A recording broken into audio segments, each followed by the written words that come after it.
A recent school shooting took place where a 20-year-old, after killing and injuring many, took his own life in the process. He was later convicted of having possession over many violent video games in his household.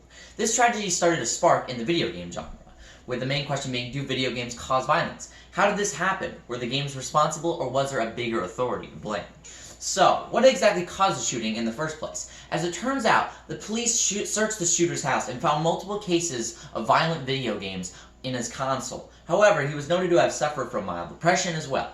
His parents were questioned on this, and they later confessed to treating him very poorly and letting him play M-rated games at the near age of 10.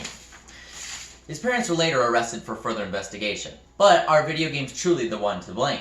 So many have debated whether this is true, and it's still being debated today. The mature content in video games that the children see mold their minds and tell them what is right, such as educational programs they watch on television.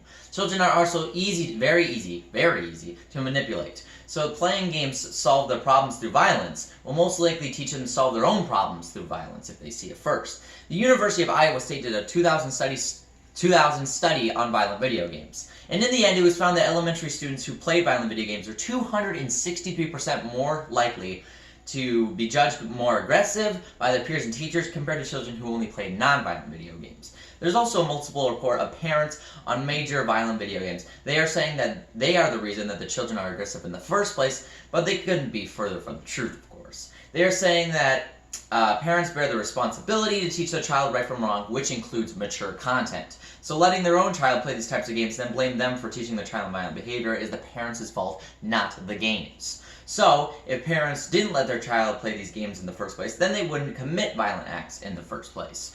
So, overall, do video games cause violent acts? Well, yes and no.